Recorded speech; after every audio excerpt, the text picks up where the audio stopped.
What's up, y'all? My name is Ian Edwards, and welcome to the Soccer Comic Rant.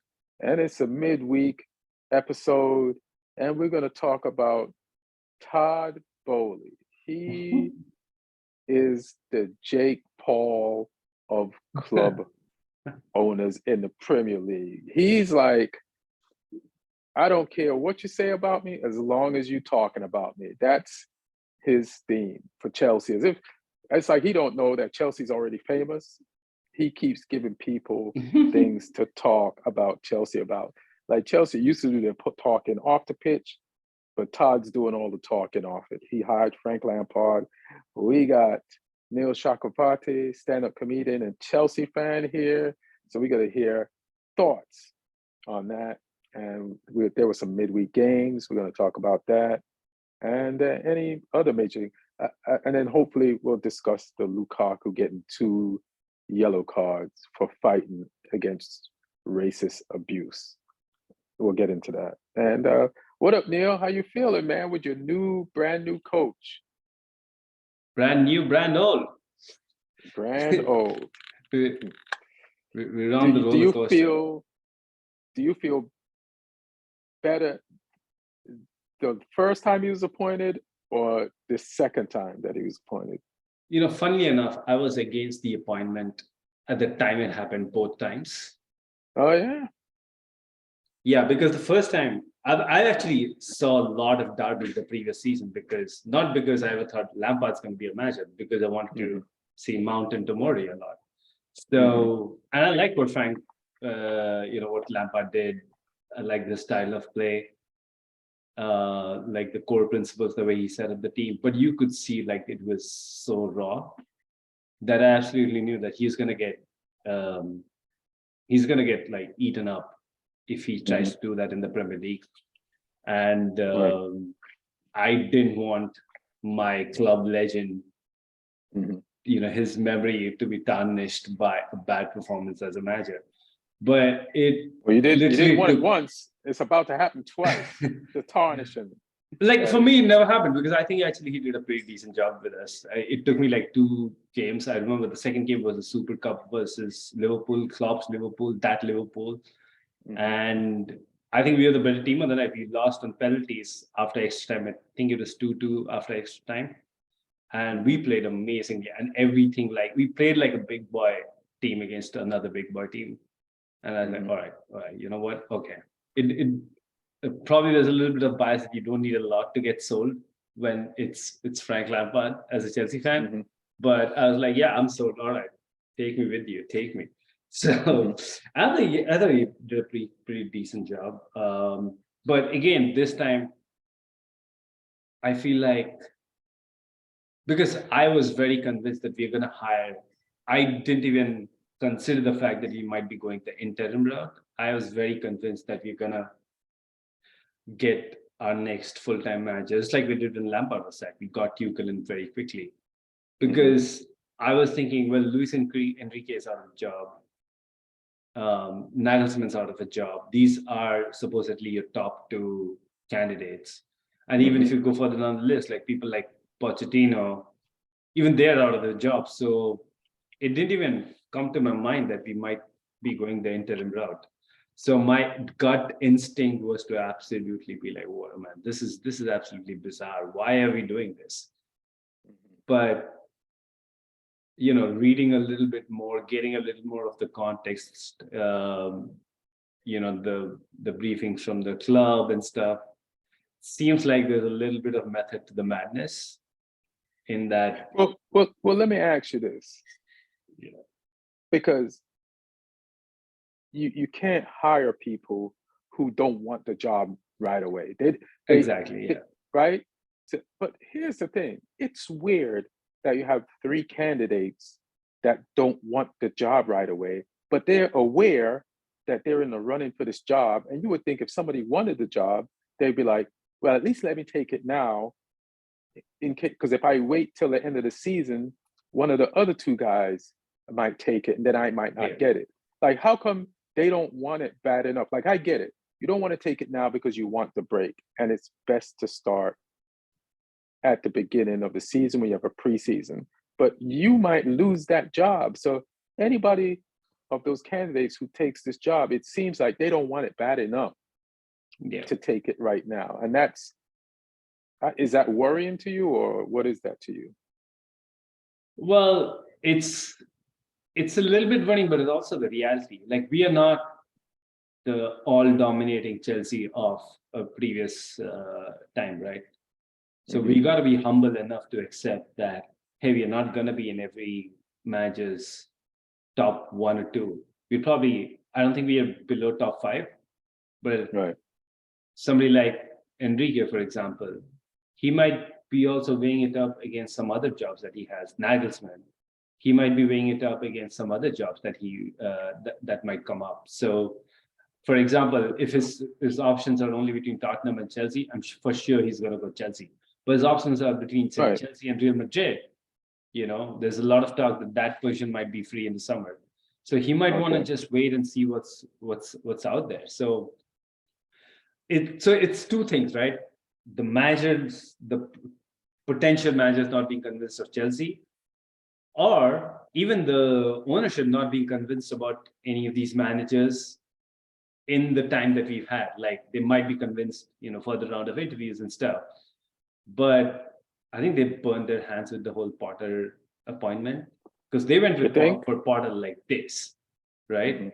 And they don't want to make the same mistake again. They want to buy time, take their time in getting the right candidate, which is not the worst way to go about it. The season's already done for us, pretty much.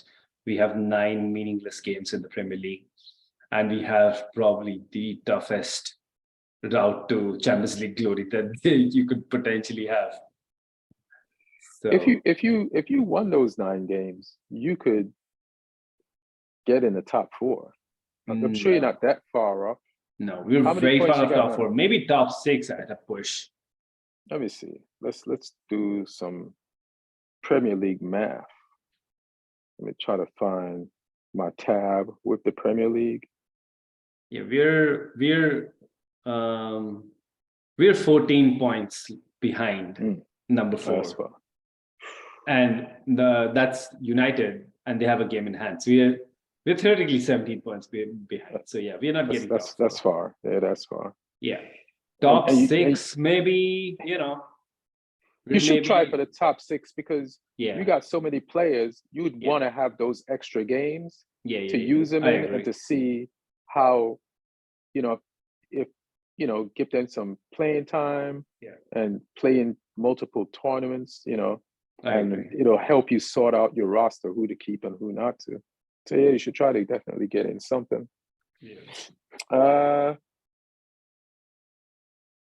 does it feel though, this happens to every team, being like the laughing stock of the moment because of the hiring of Frank?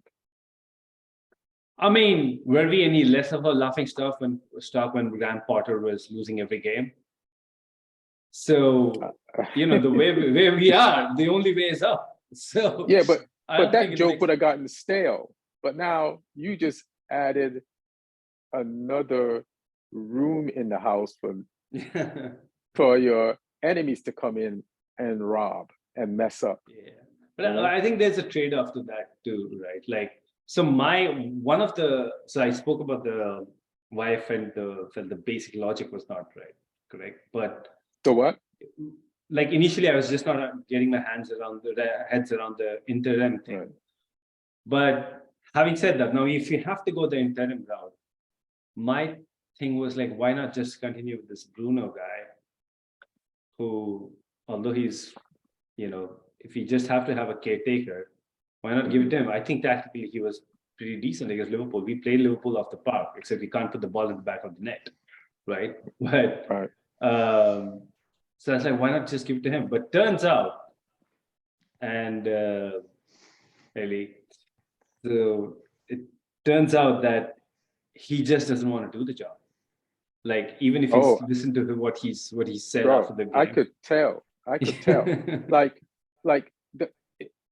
If somebody wants to clown you, they'd have to clown you and ignore all the details. And I even put it in the chat. I was like, his interview post game was You don't want that guy. Yeah. It's already a weak situation, and his lack of confidence for the roster and the money that was spent was like he belongs to, like, he's on some loyal Potter shit. He even frustrated you by starting the same formation and tinkling with it, you know, in a way Potter would have. So, like, yeah, it's tough to say that Frank will be better, but he would be, because I think this actually might be a positive, the best of the worst moves that Boehly has done since he got there. And I also what's thought up? that, yeah, sorry, go ahead. No, I was just going to say, what's up? Yeah, Lee? yeah, Hey, hey. But finish what you were saying, Neil. Oh, yeah, quickly. So my other thing was that if it comes to interim, right, like one thing you do need is you need somebody who can galvanize the club together, get this support on board. And I felt Lampard as a manager towards the end had become a little divisive. So getting him back, I felt, wasn't even going to solve that problem. But turns out I was wrong. What? Just going by all the chatter on social media, hearing from both the match-going fans and the online fan base, it looks like a pretty good 80-20, 90-10 split. Like, most people are on board. Like, so, yeah, I mean, I guess they got it right. I also think it's important to bring in someone who knows some of the names of the people on your actual team. Yeah. Like, somebody else will have to learn the players Frank had before and the new ones you bought. At least Frank will know some of the players from before, and then he'll have to learn new names. Like, I was talking to Lloyd. He said he's probably like making name tags to put on the players. So what's up, Lee? What do you think of this Frank Lampard situation? And I mean, I think the fact that, most Chelsea fans are happy with it tells you how bad things had got at Chelsea. Because Frank Lampard is a man who just fails upwards spectacularly his whole career. He can fuck things up and he still gets these things, which is, it's a bit crazy. But I do agree that in the circumstances, it's actually quite a smart move, because there's no point having, Potter's staff run the club when they're not really going to change much. You may as well bring a fresh face in who's going to agree to take it short term and do something a little bit different in the interim, rather than, if you're going to keep all of Potter's staff, you may as well just have kept Potter, to be honest. Like, what's the point? So yeah, I think he'll give a little bit of fresh impetus. I think, the atmosphere at the stadium will be a lot more positive. The fans will get behind him in the short term. I think the most dangerous thing for Chelsea, though, is if he does well and then they decide to give him the job, because it's just going around in circles. We should be careful not to do it well. I mean, better than Potter. I don't know how well he'd need to do to even to be considered. Potter set the limbo bar so high, Frank could walk under it standing straight up. It's an interesting one. But I mean, like you were saying about the name badges for the players and stuff. I mean, I read the article on The Athletic where they were talking about there was, before training, the players can't fit in the dressing room. Like, there's players having to get changed in a corridor because there's so many first team players there, which is fucking nuts. And the fact that they can have a full 11v11 training game happening with a full 9v9 game on the next pitch, all of first team players, like that's a hell of a bloated squad. I don't quite buy that, though, because like, I did a little bit of basic arithmetic. We had some of course, we bought some new players, but we also had a few players leave, and we had players on long-term injuries. So I read the same article, but something's not like it's not. The math isn't adding up for me. The whole thing about 32 players, by my math, it's about 25, 26 players. Yeah.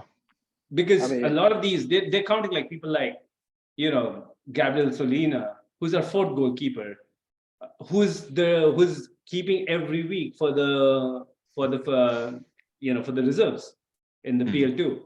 People like Lewis Hall, who after playing a few games never came back. And so, I feel that's a little bit, and also I don't You like know the fact fun, how Neil. people- You know fun, Neil. You know fun. It's No, funnier this way. I'm here for the fun. I'm here for the fun. I just don't like that being used as an excuse to give Potter a free, easy pass, because you can't, on one hand, complain about injuries and then also say that you have too many players, because he did that. He's like, oh, we have so many injuries. He's not available. He's not available. Every match day week, you'd come and give a list of 7 or 8 players not available. Yeah. So hey, those are those spots that you can like put bumps on the seats, like the extra players, right? You should actually be happy. Like that, Yeah. Potter should have been the only coach in the league that would be happy to have injuries. Stay injured a little bit more. Yeah, Stay down. Yeah, like he probably went around kicking players. Stay down. Like, I don't need to have to decide to put you on the team. But go I ahead. will say that from like leaving all the morale and getting a club together stuff aside, like from a technical point of view, if you see the biggest problem Chelsea has right now is in front of goal, right? Like we are on track to finish the season with the lowest goal scored in the league season by a Chelsea team since 1923. That's just crazy. Like I think Hitler was like a teenager. So that's how far back we have to go. So this is historically poor. This is not just Premier League. This is like going back 100 years. So, and What if you year look was at that? 1923. That was the last time we scored as few goals in the league season. We're on track right now to score 39. We scored, I think, 41 then. So, and one lasting memory of Lampard's Chelsea was we were actually that was like, I used to call it cocaine ball. Like it was high octane cocaine, like just going damn up. In the last 8 years since XG has been around, the Lampard first season was the season where we had the highest open play XG. And we didn't have as many goals because, we did miss chances, but not as many. We still had over 51 open play goals scored, which is on par with, which is not that far away from some of our title winning sides. So I hope that he does something to fix that side of the game, because that's half the problem solved in this team. And I hope he plays Aubameyang, because I came across a news article that said from like 2020 when Lampard wanted us to go get Aubameyang from Arsenal. So, and he apparently wanted Mudryk while he was at Everton at the last summer. Well, one guy who he is going to play. Mason Mount! Let's go! I cannot wait for that. All those Mount son, Lampard son, all of that slander. I cannot wait. What up, Martin? Hey, what's up, guys? Yeah, Martin's joining us. What do you think about, everybody's like, take all your shots, kick him while he's down, or he's laying on it all fours on his knees. What do you have to say about this Chelsea Lampard situation? You see, I'm a humanitarian, so I don't kick people at this position. I mean, I did after we beat them 2-0 in the league for the first time in a long time. That was the occasion for me, because that was a really an accomplishment. I'm the type of a person that I like to celebrate my victories than rather. Oh, I get it. Somebody else's losses. I get it. At least they have a coach. Yeah, but if two things align and I can celebrate both, then it's great. And that's what happened in this case. Well, it's a bizarre situation. Obviously, it adds up to the whole comedy of of Chelsea this season. It's almost like I just finished watching 4th episode of the new season of Ted Lasso. What's going on at Chelsea almost fits Ted Lasso in terms of comedy. It's a comedic plot pretty much, and I think the owner of Chelsea, either he will learn on the job or he will become one of the biggest laughing stocks in the history of the Premier League. I mean, he's just a bizarre human being. All those weird stories about him being in the house with Cucurella, and it's just a weird vibe around this football club. And it's strange because Abramovich wasn't a saint. Abramovich had his faults, which clearly we understand from the political standpoint. But I would say that the club was run much better under Abramovich than it is right now under Boehly. But maybe he's just learning on the job, and he will do better. Who knows? Mark Cuban was bizarre in his first year at Dallas Mavericks, and then he became a better owner and won the championship actually. So I don't know. It doesn't look that great. If that was my owner, and trust me, I'm a Tottenham fan, and when we're talking owners, you know. But if that was my owner, I would be even more uneasy. If that was my owner, for sure. I was gonna start watching Succession, and I've never seen it, but Succession, from what I gather, is a show about a bunch of kids of a rich man trying to inherit his company / money when he's gone, right? And not quite. I thought it. But let me you know. But I'm just going to enjoy the succession between Chelsea and Spurs as they try to inherit one of the two managers that they both want, and see which one of the teams win, Nagelsmann or who's the other guy? Enrique. And who else is available? Well, as a Poch is manager? available. I hope Poch. let's go get him. Yeah. So Chelsea has a better chance of, like, Martin, you think you can beat Spurs can beat Chelsea out for Nagelsmann, Enrique, or Poch, or are you going to have to take the leftovers of whoever's left out of those three? Neither or. I would say I think our priorities are different. It looks like Chelsea wants Nagelsmann more. It looks like we like Enrique or Pochettino. So I think both teams might get just what they want without competing for anybody. It looks that way to me. Neil, what did you say in the chat about Enrique? I said that the report was that he actually came down to London to meet Chelsea, and then Lee posted that article that said that he was actually there to meet Tottenham. So I don't know which one's true. He apparently gave a PowerPoint presentation of how he wants to play with this current roster that we have. And he was caught at the Barcelona airport when he came back by a group of reporters, and he kind of like joked with them, you know, didn't really give out anything related to the actual specifics of the meeting. He was just like joking. So yeah, I feel like these are the managers that are out there. These are the clubs that want managers. There's going to be a little bit of musical chairs, and come the summer, we'll know who gets who. Who do you want the most, Nagelsmann, Poch, or who's the other one? Enrique. Who do you think would give you guys the best results? I mean, the only guy who I've seen on a very regular basis is Pochettino, because, you know, I primarily watched the Premier League more than anything else. But I'm not a big fan of Pochettino and never really have been.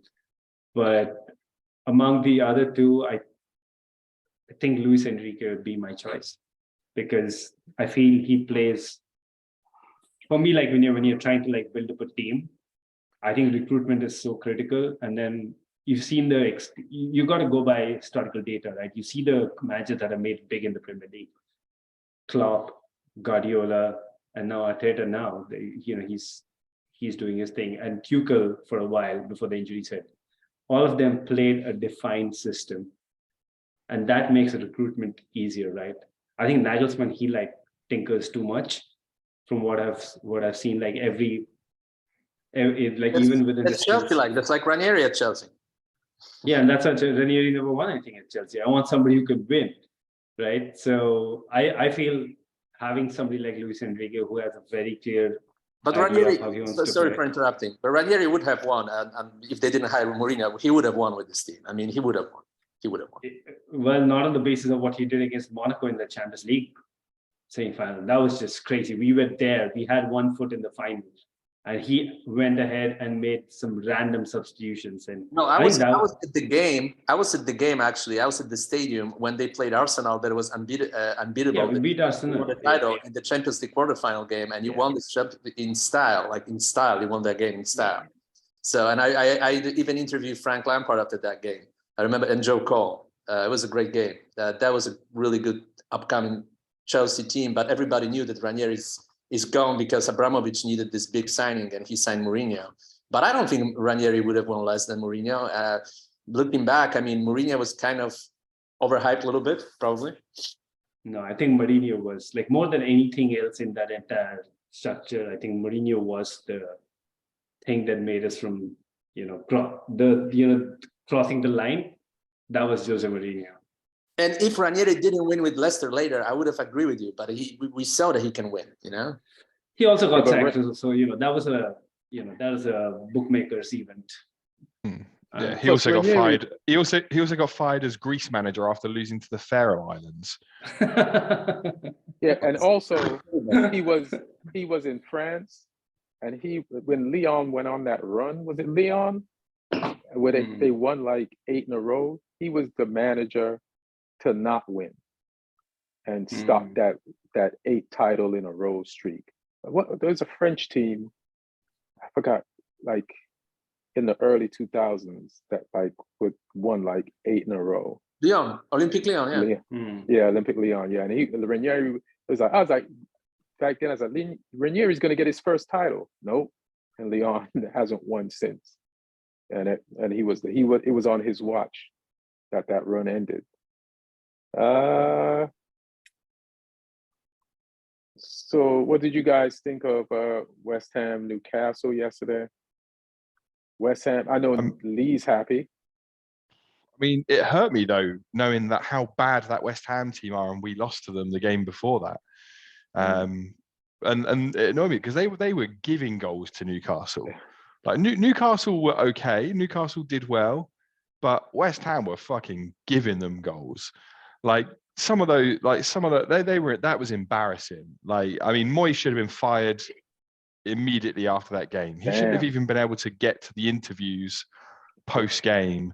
Like, he should have been fired on the spot because that was an abomination, that game. And like I say, Newcastle were right, but West Ham, it was more a case of West Ham being bad than Newcastle being good. Newcastle were just clinical when West Ham put the chances on a plate for them. Like the one where they tried to play out from the back and they just gave it to them. And then the one where Fabianski came out and just gave it straight to Isak. I mean, Isak did well to finish it, but I mean, some of the defenders, the one where they just beat the whole team with one pass and thought Joelinton was offside, and he timed it well and he just went around the keeper and finished. And yeah, I mean, the fact that we didn't score against that West Ham team, that tells you why we're going down. And I think from watching that game, West Ham will be joining us because that was fucking terrible. I think the fans booed them off afterwards, and rightly so. But yeah, I'm surprised Moyes survived that one because that was just terrible. West Ham is 15th. They they still, not in the drop zone, but it's still a good result for you, as angry as you are at West Ham for giving up that many goals. Has a team in the history of the Premier League ever gone down on goal difference, like negative goal difference compared to another team? Like have two teams like an 18 and a 17 have the same amount of points? Like, how do they decide it? Because what if Southampton moved up and they're tied 1 point, with West Ham, and West Ham is 17th, or would be 17th based on if you have the same amount of points and the goal difference. Like, do they like what's the deciding factor at that point? I think it's goal difference. Then it goes to goals scored, and I'm not sure if they go to head after that. I'm not sure exactly, but I mean, I can't. I mean, I'm not holding out any hope for Southampton on that basis. We won't. I would kill for that position right now to be challenging someone on goal difference. Yeah, you're third. You're the third. You're the 18th place team on goal difference right now. Yeah. All right. And I'm surprised at that, to be honest. Yeah, there's Nottingham Forest and Bournemouth behind you. Yeah. Only Forest of have little faith. Forest have gone back into a little slide recently as well. It's an interesting battle down there. But like I say, the fact that we've got Arsenal and Man City in 2 of our next 3 games doesn't really do us any favors. That's rough, bro. So you got Arsenal this weekend or Man City this weekend? Yeah. Damn, that is, man. Wouldn't want to be you, bro. And you got no coach. At the same time, you said it. I mean, you said it, Ian, on the chat that's kind of the game that Southampton usually does well in those kind of games. Yeah, you got 2 winnable games coming up based on how you guys like to play. Like this could be, and especially if none of us has beat you guys, because you got a draw from us, you got a draw from Ian's, you got a 2 wins from Neil. Man United beat us earlier in the season 1-0. Bruno scored the winner. So did we, but the recent results: draw against Tottenham, draw against Man U, and win against Chelsea. We hung on. I remember hanging on for that win.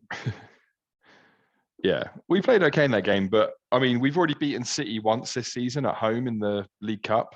So to do it 2 times, I think is too big an ask. I mean, you beat Chelsea 2 times. I mean, yeah, but I mean that's Chelsea. Man City are a good team, and Haaland's back in training as well right now. So we're gonna probably get. Come on, man! I can't believe you're worried about a little Haaland. Oh man! I'm sure Jan Bednarek will take care of him. Antonio Cassano said that Haaland is not good technically, that Martinez is much better player. Yeah, Antonio Cassano said it on the TV as Alvarez.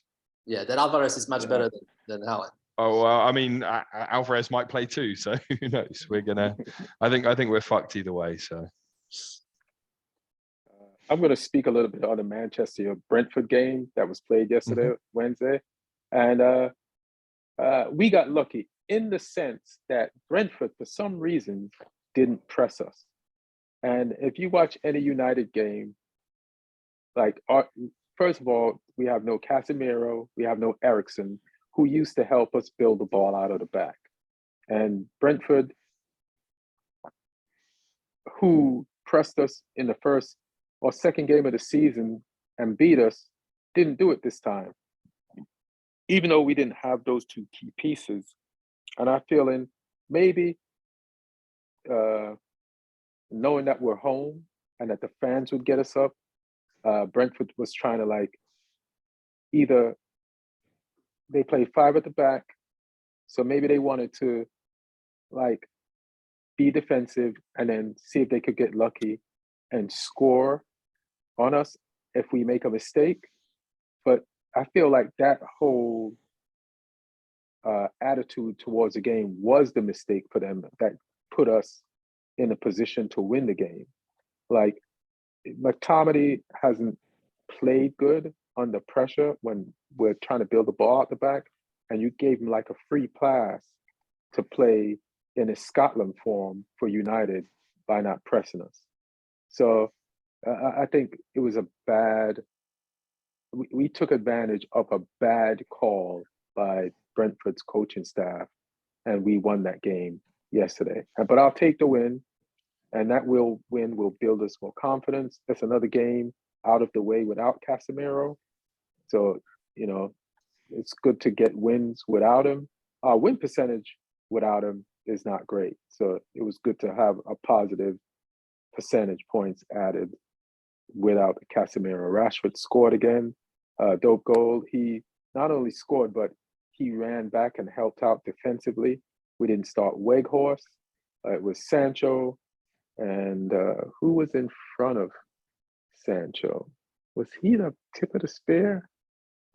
I can't remember. I got to look it up. But I don't want to second guess Ten Hag, but based on how Weghorst has done, and I know he's a way more experienced player, but I feel like we could have just went with Elanga all season. He's faster, he presses better, and considering that Weghorst only has 2 goals so far in this amount of games, I'm sure Elanga could have did that, you know. But if he had done it, only scored 2 goals just like Weghorst, everybody would be like, this kid is no good.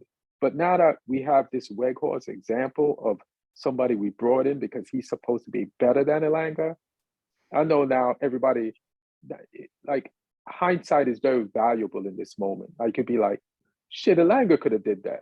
And that's how I feel. And Elanga could have got the experience that Weghorst is getting now and gotten more used to the Premier League.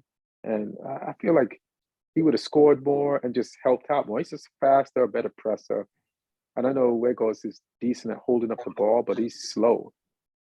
And so I feel like, yeah, it felt like we needed to bring somebody in, but Weghorst is doing no better than Elanga would do at this moment. So that's just a thought that I had. And now we're back in 4th place. We're tied on points with Newcastle, who won at the same time. They played yesterday with us. We just talked about them hammering West Ham. Martin, how do you feel being 5th? And what's your prospects for the rest of the Spurs season? It's hard to predict. I mean, 5th sounds about fair with what we played this season. I would say it's even higher than it should be because we are too inconsistent and we didn't find a streak of games that we can win in a row unless it's still happening. We will probably not finish top 4, but it's still technically possible because Newcastle can lose some games. You guys probably will not. But I feel like Newcastle can still lose some games because they have a relatively thin squad. So if there are some injuries at the end, they might not be able to overcome that. I think that's what happened to them last time. They had some injuries and they started losing points.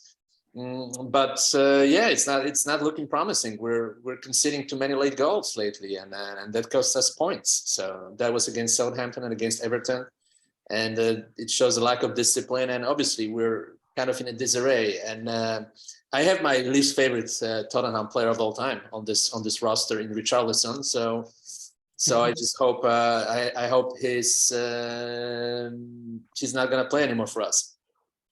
Well, here's the irony of this.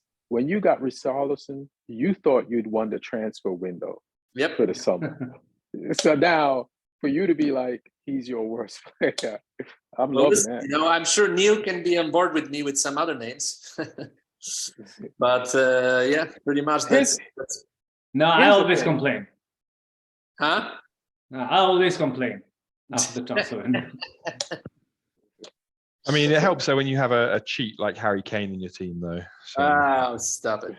You would take. Yes, he did cheat, and Everton. No, but I didn't have a least favorite Tottenham player up until this moment. Like I pretty much liked everybody who played for my team, more or less. I mean, there were some players that I liked a little bit less, like Serge Aurier maybe. But I think Richarlison, I clearly don't like him as a player. I mean, he might be a nice guy, but as a player, I don't like him. Yeah. So I want him gone as soon as possible. I loved watching that game against Everton because Everton went a goal down and a man down, and their play went up, and they pressed y'all, and I was like, who got a man sent off here? And Harry Kane did cheat, and I don't think that penalty that you got, I don't know why VAR didn't look at it again, but that was not a penalty. It was not a penalty. Like the Spurs guy actually kicked the Everton guy, and the ref called the foul on the Everton guy. It was kind of crazy. And then but Keane used to be a Man United player, right? Wasn't he? No, Like in our youth system? no. No, he was United. He was. No, he was United. Yeah. He Yeah, played, yeah, he played for Burnley before, right? He played for Burnley. Yeah, but he, Yeah, I he think he started won at an FA United. Cup. I think he's won an the youth Youth FA Cup. Cup with Yeah, Todd yeah. Boehly. Okay. And I just want to thank him for helping United get this Champions League spot by scoring that goal. Not yet. So I mean, but just he's doing his part as an ex-Man United player to help us out. So I appreciate that. Including academy football. He was at United for 11 years. Yeah. That's interesting. Well, Keane and 2000 makes sense. 2004 till 2015. Well, still playing for us. Once a Red, always a Red. But one magical thing has happened during this game, and I don't wanna not mention that. It's Lee rooting for Tottenham. That was what I was waiting my entire life for. Lee Hudson for Tottenham. And just like anybody else rooting for Tottenham, he was disappointed. And so he gets it. He gets in one game what it's like to be Spursy. Yeah, I get to be let down by two teams in the last few games. So Martin, you think you still have a chance of making top four? It's fair. Have a chance. I mean, there is a chance. Well, let me finish the question because you're going to get the answers. You got Brighton this Saturday, 7 a.m. I'm coming to your place. We'll and you coming to my place. Yeah, bro, they are breathing down your neck. They're 4 points behind you. Like if they win this, I don't think they'll win this game. I mean, we might get a draw though, judging by how we played because we allowed those stupid goals. Bro, they got 2 games in hand. They're 4 points behind you. If they we'll win. I think we'll beat them. I really do. I think we'll beat them. But if we get a draw, I wouldn't be shocked or surprised. I'll be really surprised if we lose the game because I don't think historically we always beat them. It's one of the teams we beat. It's not the team that. It's West Ham and Chelsea are the teams that are usually taking points from us, but not Brighton. So I think we'll beat Brighton. It's a good team, though. It's a good team. They got rid of some bad players like Cucurella. I don't know what happened to Bissouma. If somebody can see where Bissouma is at, he might be missing. They might. He got Spurs up. They might be posters on streets looking for Bissouma because he's been missing action. But they sold the players they probably didn't need and reinforced well. It's a well-run football organization. It's a really well-run club. It is. All right, I'm just saying, watch your back, bro. You could. I'm listen. Am I confident? Absolutely not. I think we will win, but am I confident like we will? Would I bet my money on it? Absolutely not. Chelsea Wolves. How are you feeling, Neil? Funny enough, first game back. You know how things line up, right? Lampard was sacked, and Tuchel's first game in charge was against Wolves in a matter of days. And Lampard's back now. He has to play Wolves' first game. Lampard left Chelsea when we were top of the, finished the group stage of the Champions League, top of the group, and now he's to take care of the knockout round. So. Yeah, I mean, the thing is that, as I said, right, it's a kind of a free hit the rest of the season. It's just you're hoping for some good vibes, maybe a few wins, maybe a few goals here and there. And I definitely want him to start prioritizing players who have a future at Chelsea. Like, name some names. No, like people like Ziyech, I don't want to see them anywhere. Okay. Anywhere near the pitch. So, yeah, because there's no point, right? Like you at least you're not obliged to be nice to anybody. You don't have to cater to anybody's preferences. Use this time to play the kind of football that your best version of football. You have every profile of player. As I said, like I didn't buy it from Potter when he says, when people say, oh, there's no natural striker. There is a natural striker. You're just not choosing to play him. So you have every profile of player available. even actually the DM, the holding DM, you have Zakaria. He's back from injury now. So just put your best team forward, use some common sense. I always say, like, as a fan, I don't feel entitled to winning, but I do feel I'm entitled to some common sense. And I don't think I've seen a whole lot of common sense at Chelsea in the last few years. So I just want players to be playing in the natural position. And yeah, let's just see what can happen. My expectations are really low. So yeah, let's use Wolves as a training session for Real Madrid next game. All right. I want to ask Lee about Southampton, but he kind of answered how he feels the Man City shit is going to go. But hopefully, Southampton could beat Man City and do their upset thing, act like they're in the FA Cup or something, and then the next week do the same shit to Arsenal, so that when everybody thinks Man City is falling behind, then you pull off 2 upsets in a row. I'll just tell you how I feel about Man United, Everton, and then y'all can give me your thoughts on Liverpool, Arsenal. Man United, Everton. Well, based on how Everton played last game, they look tough, but they won't have Decore. We're going to be at home, and yeah, we should definitely win this. Not because I'm confident, but it's just we have to. We have to win this game. So just because we have to, and Ten Hag has been talking about how we need to be robots, and I told you guys that team talk we had worked. So you could see the effect of the talk on the players in the Brentford game. But again, Brentford kind of let us off the hook by not pressing. But, getting 3 points gives us kind of confidence. And also hopefully the fans will get back into this and we could use our 12th man on Everton to get past Everton. And so I'll go for, I say United can edge it out. It ain't going to be no big win, maybe a goal or 2, but we should get past Everton. Because Everton still has the same issues. They don't have a lot of scoring. And yeah, we should beat them. What are you guys' thoughts on Liverpool, Arsenal? This is a huge game. It could have been bigger. And it almost feels like everybody, whether they're an Arsenal fan or not, just feels like Arsenal's going to win this. What are your guys' thoughts? I want to know if they have no chance to win this game. Liverpool will win this game easily, I think.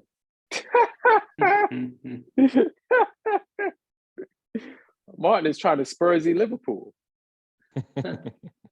Easy. It's going to be an easy win because there's a cycle to what the way Liverpool plays. He plays duck, and then he goes and wins 7-0 against a good team, and I think that's the most likely scenario. I would say 5-0 Liverpool. Easy peasy. I want to know if Arteta's been putting the speakers out onto the training ground to play "You'll Never Walk Alone Again," because that worked so well for them last time. Well, when they did it with Ted Lasso, last episode in the halftime, the other team got 3 red cards right up. Lee, just because you brought that up, Liverpool are so bad now. I don't think Arteta would even bother to bring the speakers out and use that. They'd be like, let's just play them. 5-0. Yeah. Why you say they just beat you guys 7-0? Like what, 3 weeks ago? They're not that And bad. what have they done since? Well, that's what I'm saying. Now it's time for them to have another win like that. That's the whole season in Liverpool. That's how they play. They play one great game. They play 2 bad ones. They play another great game. Then they play a bad one. That's now it's where's time.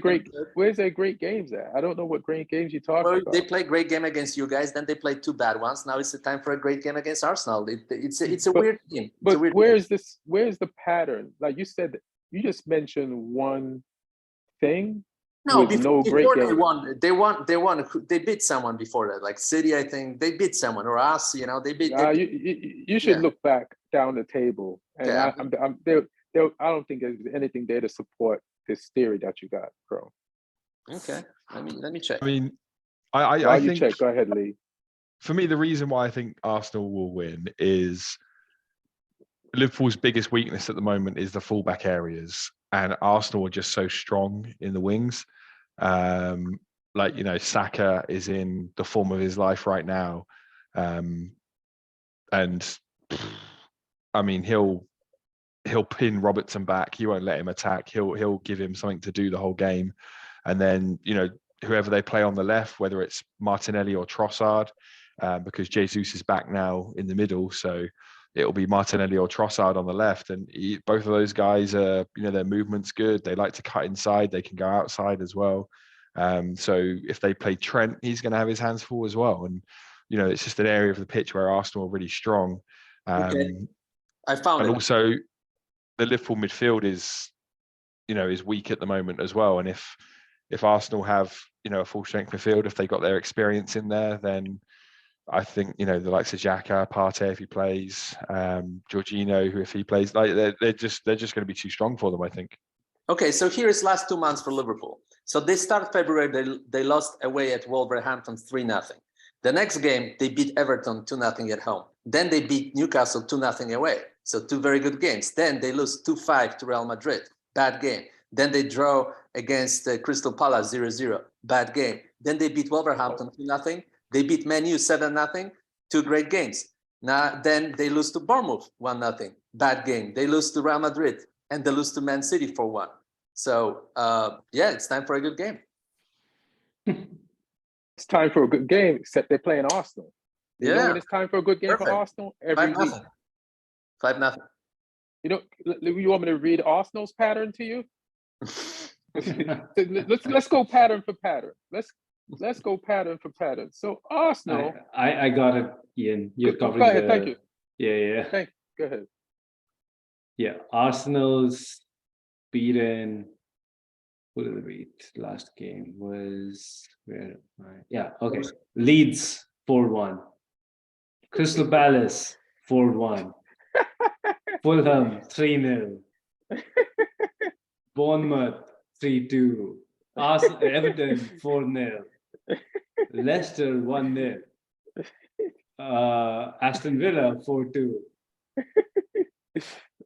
And now it's going to be 0-5. Unless this game could be classified as a Europa League game, Liverpool don't stand a chance. They're going to win big. Is it legal? Can Liverpool legally wear sporting jerseys? It's going to be a beatdown, in my opinion. 5-0. They will start smoking cigars at 80th minute. I think there is going to be an element of professional pride, though, because these are the same group of Liverpool players who've had to work so hard to compete against Manchester City. So to see somebody else get that spot, from them, I think that'd be it'd be pretty heartbreaking. So I think they're gonna give it everything. Similar to how we kind of ended Tottenham's title challenge all those years back in the Ranieri season. So yeah, but we were 8 points behind at the time. So it's different. Yeah, it pretty much mathematically ended. Like we were already in a very tough position, but you mathematically ended our championship chances here. That wasn't what your fans were saying at halftime. Yeah, but here if it was like, mathematically we're in it now. No, not really. But Martin, when I was in the living room, your living room, when you were 2 goals up, and you were like, "We're gonna win the title." You didn't add the word mathematically. I was at halftime.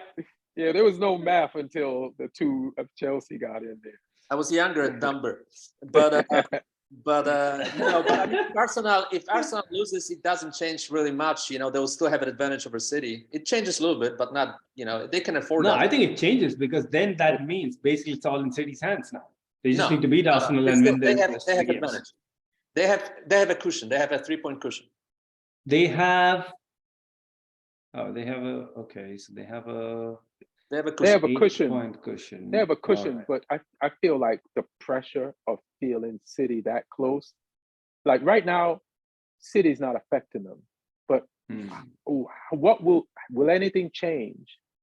Will the vibe of Arsenal change if City are 3 points closer? And that's will it affect their other games? Like right now, they're descending on teams and running through them like locusts. But they're not feeling any pressure, but will they feel it if City's a little bit closer? So that'll be interesting to see. I think they'll be okay. They've already had that spell once where City beat them and they drew with Newcastle, and I think they dropped some points at home to Brentford as well. And City got that little bit closer to them, and then they just responded with a whole bunch of wins. So I think they're probably, I would say between now and the end of the season, Arsenal will probably due another little wobble. But they've already shown that they can bounce back from it before, so I think they would again if they did have another rocky patch. Right. Like I know this is not last year, right? But you remember, you know how Conte gets the credit for finishing top 4 last season? But was it really what Spurs did, or the Arsenal waffle that came out of nowhere for 3 games? Like towards the end of the season, they had to top 4 wrapped up last season, and out of nowhere, they stumbled for like 3 games, and then Spurs passed them. You know what I mean? So like, just because they're young, there's always the potential in my mind. I don't think it will, but if it happened, I'll be like, well, there's that thing. But we'll see. You know, we'll see. Mm-hmm. Right. Does anybody know about what happened to Lukaku and the 2 yellows that he got when he was responding and defending himself against racist beats? Can anybody tell the story of what happened? I kind of know about it, but I don't want to really speak on it or interject my thoughts. I've read about it. I've not seen the video footage, but from what I gather, he was getting racist abuse from the Juventus fans, and you know he scored a goal, and he's sort of reacted back to them, and that's why it's just horrifically short-sighted from a referee to not be aware of the circumstances and how the sort of look that gives off, because it's a stereotype that Italian football and Italian fans are racist, and when things like this happen, it's just like well it's not helping that image, especially when like I say, the referee then does that to him as well. The authorities have hit back to Juventus though, and they've ordered a partial stadium closure for their next game. Let me have a I think the authorities need to go. They're playing Napoli next, and there's a stadium closure partially. I think the authorities need to go further on this one. They need to actually take action against the referee, because this was not one of those, oh, you took your shirt off, so you just have to follow the rules, and you have to give a yellow card regardless of if you had a anti-racism message on your shirt, on your undershirt. The referee's hands are tied. He just has to give a yellow card. In this case, there was subjective discretion used, and if you want to stamp out racism from the game, you can't be having referees using the subjective opinion to take action in cases like this. This wasn't a clear-cut decision.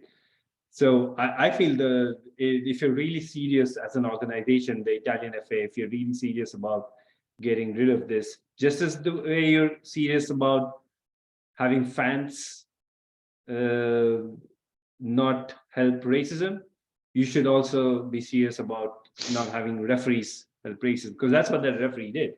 He's actually made it. He's kind of vindicated those fans who were trying to target an opposition player by getting him sent out. Yeah. Imagine if this had happened in like the 45th minute, or like, in the 60th minute. Inter then has to play 30 minutes without Lukaku. So Yeah, it doesn't make no sense. So the celebration everybody was could just hear a this. finger to the lips as well. yeah, exactly. Like we've seen that So a million times. Yeah. Rashford would be sent off, get cards every game because he does this, Yeah. right? So, yeah, man, that ref, it almost. So you're racist too, ref.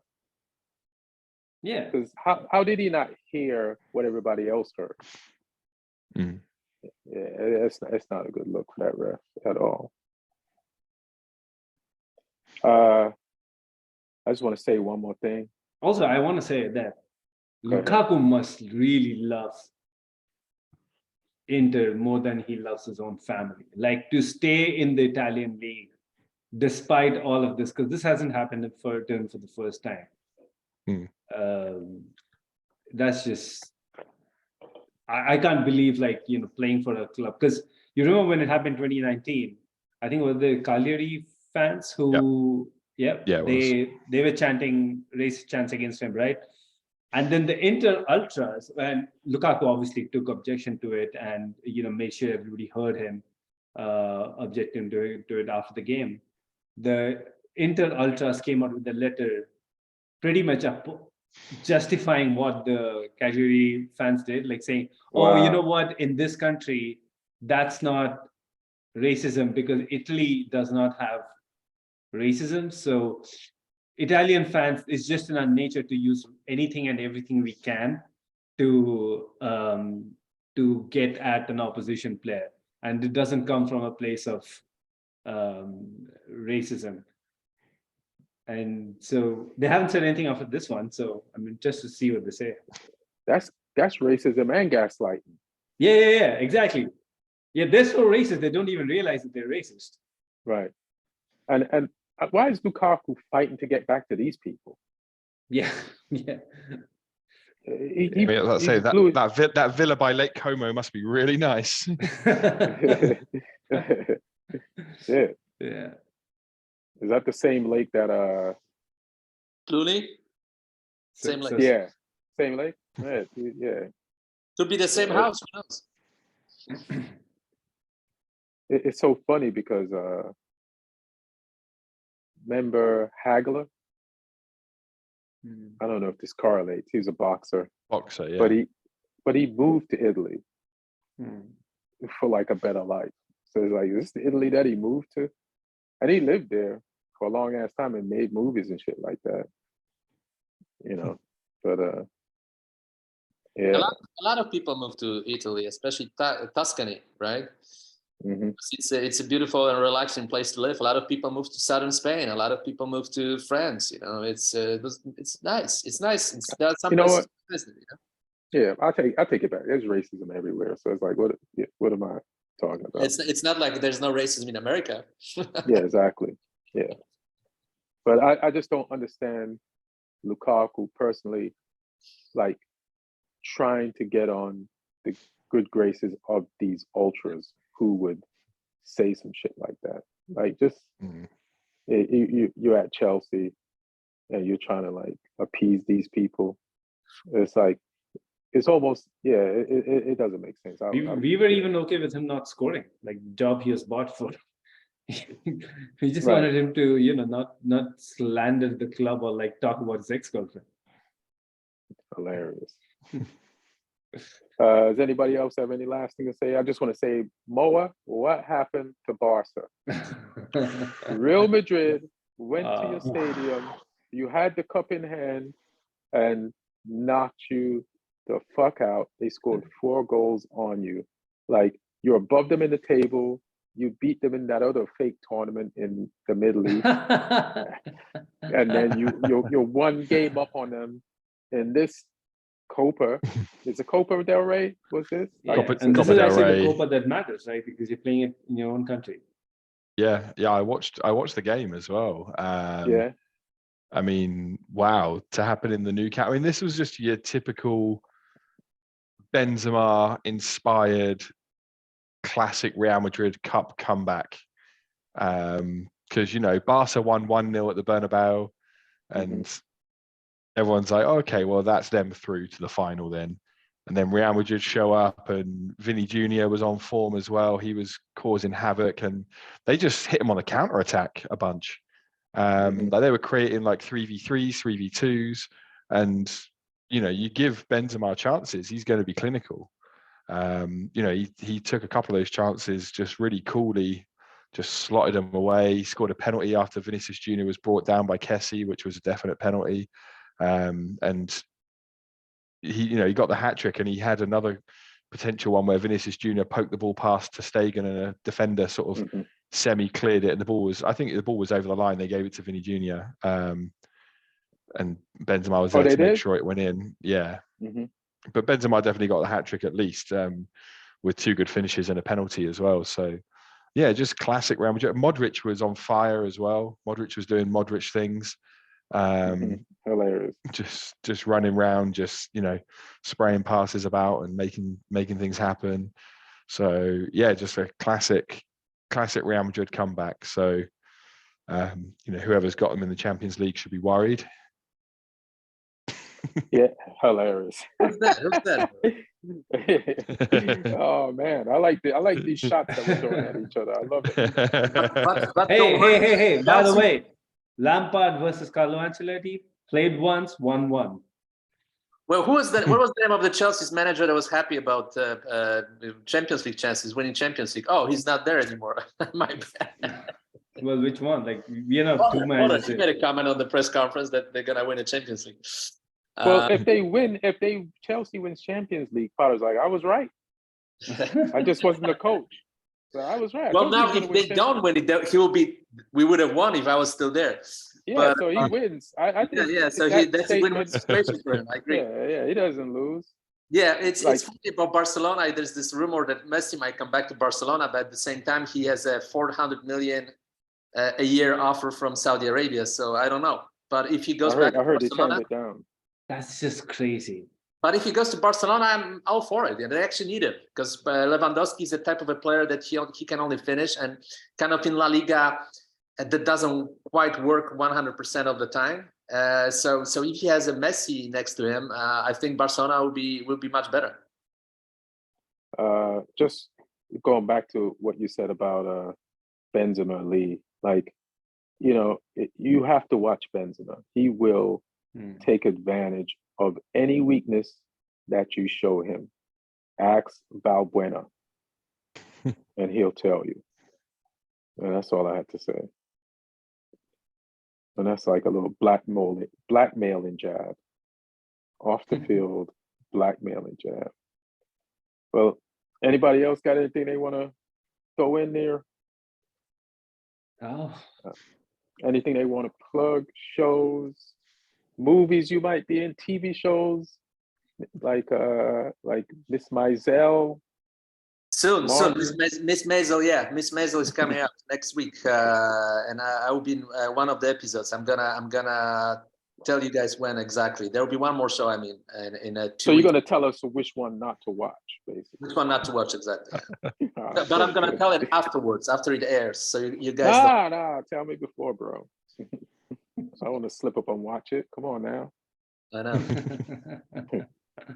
Follow me on Instagram at Ian Edwards Comic. My show dates are in my link tree. I'm going to be in Nashville. I'm going to be at Rogan's Club, the Comedy Mothership. I'm going to be at Zany's in Nashville. Zany's in Chicago. One of my favorite spots. I like all those spots that I mentioned. It's the La Jolla Comedy Store. Yeah, just check it out. What you got? All I'm going to say is pray for Southampton this weekend against Man City. If everyone could keep us in your thoughts and prayers, we need it. We need a miracle. But yeah, Lee Hudson Comedy on Instagram and Twitter. Yeah, you better start like manifesting and visualizing. Like you got 8 weeks to learn how to manifest, bro. So I got a vision board with pictures of the League Cup win on there. Yeah. I've got my Nathan Jones voodoo doll going on as well. Hilarious. Yeah, I'm just gonna add a show that I'm not on. Recommend to watch, because this new season of Ted Lasso is absolutely phenomenal in my opinion. You know, and the way they made the character based on Zlatan Ibrahimovic is just so good. I mean, the good thing about this third season of Ted Lasso is that there's a lot of like football realism, but it's in a funny way.